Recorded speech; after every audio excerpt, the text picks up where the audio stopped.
બોટાદ નગરપાલિકામાં ભાજપના ઉમેદવારો જાહેર અને 11 વોર્ડના ઉમેદવારોના નામ ભાજપે જાહેર કર્યા છે। રાણપુર તાલુકા પંચાયતની બેઠકના નામ જાહેર કરવામાં આવ્યા છે। ગઢડા નગરપાલિકાના 7 વોર્ડના નામ જાહેર કરવામાં આવ્યા છે।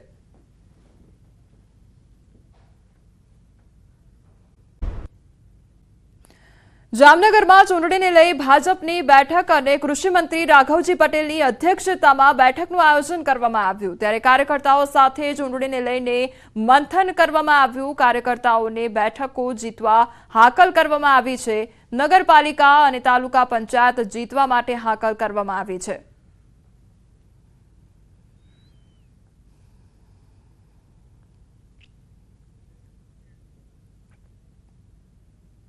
સ્થાનિક સ્વરાજ્યની ચૂંટણીને લઈને ભાજપમાં પણ હવે બેઠકોનો ધમધમાટ શરૂ થયો છે। ત્યારે ખાસ મોટા નેતાઓ છે, મંત્રીઓ છે, તે પણ ક્લાસ લઈ રહ્યા છે। જામનગર જિલ્લા ભાજપ કાર્યાલય ખાતે જે પ્રકારના દ્રશ્ય આપી રહ્યા છો, કૃષિ મંત્રી અને જિલ્લા ભાજપના હોદ્દેદારો છે એ ઉમેદવારો અને જે વાંચુઓ હોય છે તે તમામની અહીં મીટિંગ પણ કરી રહ્યા છે। ખાસ કરીને કૃષિ મંત્રી પણ હાલ જામનગર ખાતે પહોંચ્યા છે। એમની સાથે સીધી વાત કરીશું। રાઘવજીભાઈ, જે પ્રકારે સ્થાનિક સ્વરાજ્યની ચૂંટણી, નગરપાલિકા અને તાલુકા પંચાયતની ચૂંટણી અને અકસ્માત બાદ સૌપ્રથમ જામનગર આવ્યા છો, શું કહેશો? જામનગર જિલ્લામાં સ્થાનિક સ્વરાજ્યની ચૂંટણીઓમાં 3 નગરપાલિકાની અને તાલુકા પંચાયત 2 તાલુકાની 2 બેઠકોની પેટા ચૂંટણીઓ આવી છે અને એના માટે ભારતીય જનતા પાર્ટી સંપૂર્ણ સજ્જ છે। અમને પૂરો વિશ્વાસ છે કે 3 નગરપાલિકાઓ અને તાલુકા પંચાયતની બંને બેઠકો ભારતીય જનતા પાર્ટી ભારે બહુમતીથી વિજયી થશે। શહેરમાં ફરી એક વખત ધૂળ ખાતી સાયકલો જોવા મળી આવી છે। તંત્રની બેદરકારીના કારણે લાભાર્થી વિદ્યાર્થીઓને મળવાની જગ્યાએ સાયકલો ધૂળ ખાઈ રહી છે। સરસ્વતી સાધના યોજના હેઠળ ફાળવેલ સાયકલો ધૂળ ખાતી હાલતમાં જોવા મળી રહી છે। પાટણ તાલુકા શિક્ષણ કચેરીના ઓરડામાં મોટી સંખ્યામાં સાયકલો ધૂળ ખાતી જોવા મળી। પીટીસી કોલેજની બાજુમાં આવેલ તાલુકા શિક્ષણ કચેરીના ઓરડામાં સાયકલો ધૂળ ખાઈ રહી છે।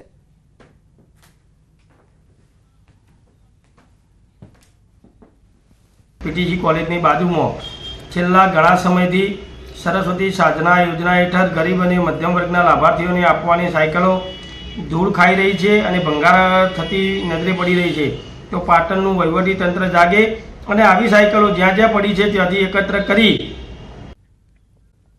આ તરફ સુરેન્દ્રનગરની જો વાત કરવામાં આવે તો ત્યાં આગળ પણ ખેડૂતો દ્વારા વિરોધ કરવામાં આવી રહ્યો છે। જે સમસ્યાઓનો સામનો સતત ખેડૂતો કરી રહ્યા છે તેના કારણે 3 થી 4 ગામના ખેડૂતો વિરોધ નોંધાવી રહ્યા છે। વીજ પોલ નાખતા પાકને મોટા પાયે નુકસાન થઈ રહ્યું છે તો ખાનગી કંપની ખેડૂતોને વળતર આપે તેવી માંગ કરી રહ્યા છે।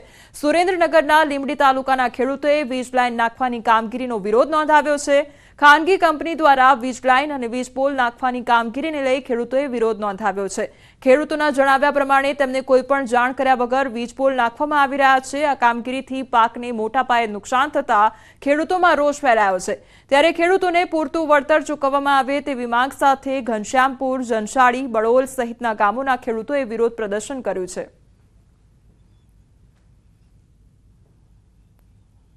વાળા લોકો જે મારા કાકાના ખેતરમાં ખાડો કરતા હતા જીસીબી લઈને પોલીસ સ્ટેશન સાથે, અને મેં એમ કીધું કે ભાઈ આ ખાડો કેમ તમે કરો છો? તાર કે બસ લાઈનનું કામ છે। તો મેં એવડા લોકોને એવું કીધું કે તમે એસ્ટિમેટ આપો, કેટલું વળતર છે, શું છે? કોઈ વળતર નહીં, કાંઈ નહીં, ખેડૂતોને નહીં કંઈ પૂછવાનું અને સીધા જ ખાડા કરવા માંડ્યા।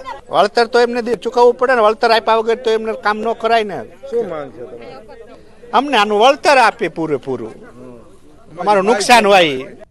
લાલ ટામેટાએ ખેડૂતોને રાતા પાણીએ રોવડાવ્યા છે। ટામેટાના ભાવ તળિયે બેસી જતા ઢોરને ખવડાવ્યા હતા ટામેટા। તો કચ્છના નખત્રાણાના ખેડૂતો પરેશાન થયા છે। 2 થી 3 રૂપિયા કિલોના ભાવ બોલાતા નારાજ જોવા મળી રહ્યા છે। 100 રૂપિયે કિલો વેચાતા ટામેટાના ભાવ 2 રૂપિયા થઈ ગયા છે।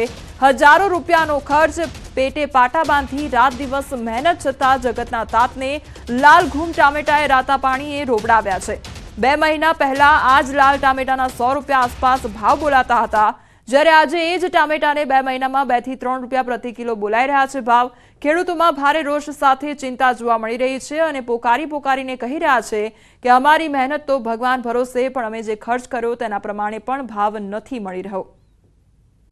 સુરતના સચિન સ્લમ બોર્ડ વિસ્તારમાં લૂંટ ચલાવનાર 3 શખ્સો ઝડપાયા છે। 3 માથાભારે શખ્સોએ તાજેતરમાં અલગ અલગ 2 લોકો પાસેથી ચપ્પુની અણીએ સોનાની ચેન અને મોબાઈલની લૂંટ ચલાવી હતી।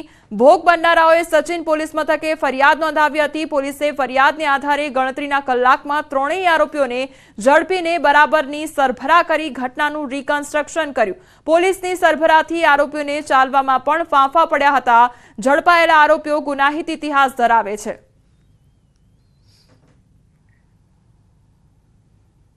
તારીખ 28/1 ના રોજ જે એક અમારે ત્યાં લૂંટનો બનાવ બન્યો હતો, જે બાબતે ગઈકાલે આરોપીને અટક કરવામાં આવી છે અને ગુનાની જગ્યાનું રિકન્સ્ટ્રક્શન પણ કરવામાં આવ્યું છે અને એના પાછળના જે ગુનાહિત ઇતિહાસ છે એ જોતા ભવિષ્યમાં એના વિરુદ્ધ અટકાયતી પગલાં પણ લેવામાં આવશે। કિનારના અરણેજ ગામે બંધ મકાનમાં ચોરી કરવામાં આવી। ઘરના સભ્યો બહાર જતા બંધ મકાનમાંથી 8 થી 10 તોલા સોનું તેમજ રોકડની ચોરી કરવામાં આવી હતી।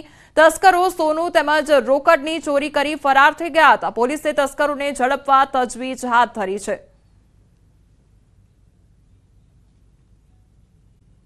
પ્લાસ્ટિક વેસ્ટ મુદ્દે હાઈકોર્ટ હવે નારાજગી વ્યક્ત કરવામાં આવી છે। પ્લાસ્ટિકનું પ્રદૂષણ ફેલાવનાર સામે કડક કાર્યવાહી કરો તેવું કહેવામાં આવ્યું છે। પ્લાસ્ટિકનું પ્રદૂષણ આજના સમયનું સૌથી મોટું દૂષણ છે તેવી ટકોર પણ હાઈકોર્ટે કરી છે। યોગ્ય રીતે મેનેજમેન્ટ ન કરી શકનાર સામે પગલાં લો। પ્લાસ્ટિક વેસ્ટ મેનેજમેન્ટ ન કરનારા સામે કડક પગલાં લો અને મહાનગરપાલિકાઓ અને નગરપાલિકાઓ સામે પગલાં લેવા સૂચન કરવામાં આવ્યું છે। ગુજરાત પ્રદૂષણ નિયંત્રણ બોર્ડની જવાબદારી માત્ર મોનિટરિંગની નથી, જીપીસીબીની નબળી કામગીરી પર હાઈકોર્ટની નારાજગી વ્યક્ત કરવામાં આવી છે। અમારી સાથે હાલ સંવાદદાતા મૌલિક જોડાઈ ગયા છે। મૌલિક, હાઈકોર્ટનું કડક વલણ પ્લાસ્ટિક વેસ્ટને લઈને કરવામાં આવી રહ્યું છે, શું અપડેટ તને લઈને? કોમલ, ચોક્કસથી પ્લાસ્ટિક વેસ્ટ મેનેજમેન્ટને લઈ આડેધડ જે રીતે કોન્ટ્રાક્ટ અપાઈ રહ્યા છે અને જગ્યાએ તેનો નિકાલ થઈ રહ્યો છે, વેસ્ટ જે છે તે અલગ અલગ જગ્યાએ નાખવામાં આવી રહ્યું છે, તેને લઈ હાઈકોર્ટે પોતાની ગંભીરતા દાખવતા આજે નારાજગી વ્યક્ત કરી હતી। પ્લાસ્ટિકનું જે પ્રદૂષણ ફેલાવનાર છે તેમના વિરુદ્ધ કડકમાં કડક કાર્યવાહી કરવામાં આવી અને જીપીસીબી તેની કાયદેસરની કાર્યવાહી કરી તેની વિરુદ્ધ ફરિયાદ પણ દાખલ કરી। આ પ્રકારની ટકોર જે છે તે આજે પીઆઈએલમાં દાખલ કરવામાં આવી હતી।